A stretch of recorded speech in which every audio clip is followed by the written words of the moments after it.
Hi guys, welcome back to my channel. Mayam ngasi khichri hobagi recipe mayam da share tawjarakke. Aigi channel da ngasi ahanba khichri thongbagi recipe oidoine. Ado mayam aina kamai na khichri se thongba khotpa habada mayam da ucharakke. Ado mayam sina chana keli chana aduga chana ra chawbido adudo sise nungdang chupam tingsalame aduga sise ising kara hapani aduga mari mangarak phajana kamtho alani. Aduga mayam sina cheng sina aina jira rice jira gi cheng do adu lawjabani aduga siga ghee hapchale chamas mari manga ghee hape aduduga sise thongringa mamangda haktang sumaina ghee se tosallaga thammani aduga sumaina ghee se tosallaga thammagadi cheng se horen thongba matamda mondharaga soi lawbado adu oigani ado khichri thongbagi di mayamna thodo hendokna loina khangabane adusu mayamna haitabasu dum yauriko aduna nauna chak thongkalakpasing aduduna aina kamaina thongge habado moida so sum laibane sumaina thongbase aduduna asise mayamda share tawjaramge aduga hojikse sumaina mari mangara kamgra matungda mulle ko ai yenghanjare aduduga sise musuri hawai sisu tingjallaga thamabane phajana popthokpa musuri hawai ne sisu ai anira kha kamhalani ado hawai singse amuk musuri siga aduga keli chana singsiga punna amuk kamjallaga di yamna toiba hengini aina muksi sumaina tongana kamjabane ado mayamgi thongbagi experience su mayamda share tawbiro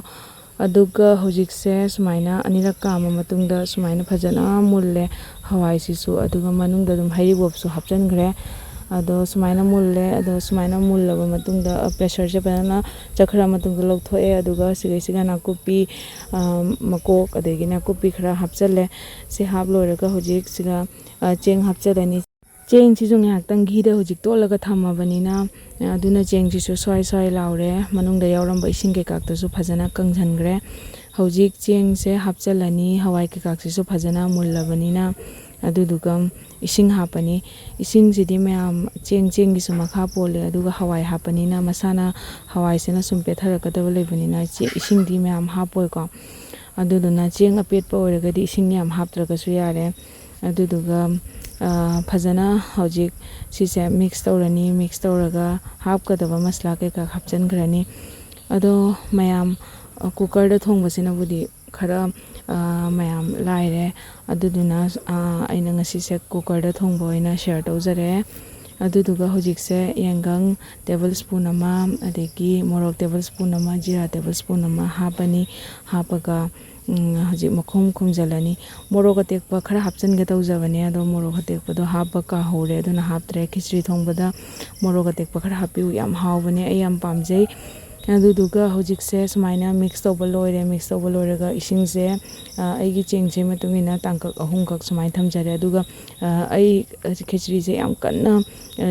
soi lauraga cheng mating leibado yam kanbado adudi pamjade aduduna khatang petak oina thongani aduna isingse sumaina tangkak ahum risiga thamme aduduga hojik siga thum hapchale aduga khichri se yam kalhange adegi tholange di isa da leireko aduga hawai sina su masagi sum khara di tholakani aduduga siga ina high flame da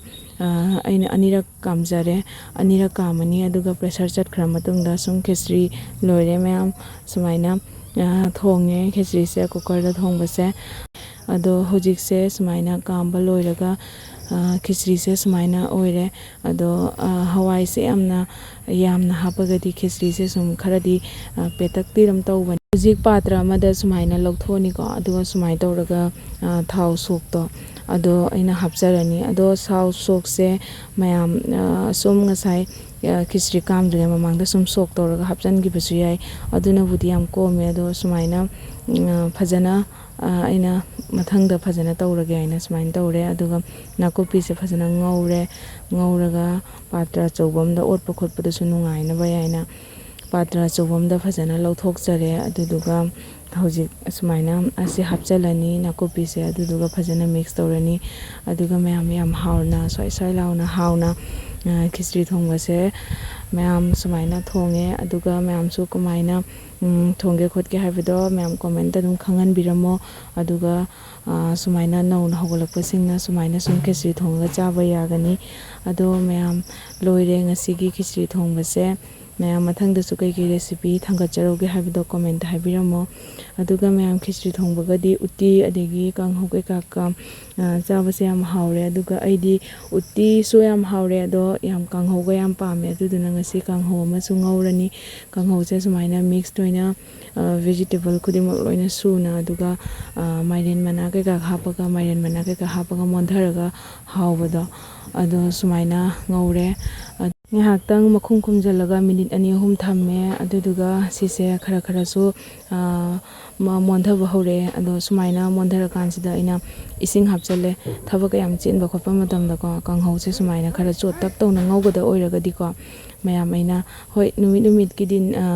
numit ki chaning ubadune aduduna sumaina khara fajana ising hapchalani isingje mungadaba alu gadegi khamen habiba pochingse sisingje mungadaba jangda sumaina ising hapjangrani aduduga se hapa matungda isingjena sum mulhallani high flame da thamaga dum jangna aduga sumaina isingje katang kangchalae aduga khara leiri sumaina changsida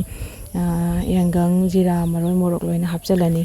hapchalaga aduga olani aduga mahije fajana katang kangchalakpaga sum alu ke ka sum mulle aduga kanghau su dum mullani adu ising hape thawda ngaude khote na hawta bujina teba yam thina hawre sumaina ngaubase aduga matam su adum hanjana kasanbra khosanbra do yengra su dum yare aduga yamna nap lawraga yam hawe sumaina ngaubase adune mayam sumaina ngaure aduga fajana sum mulle ko aduna loire sumaina kanghau ngaure aduga khichri thonge sumaina tawraga mayam khichri thongbase charani aigi video se pambiragadi mayam like share subscribe comment tobiramo aduga mathang da kai recipe mayam upload tawjaroge habido comment habiramo thank you for watching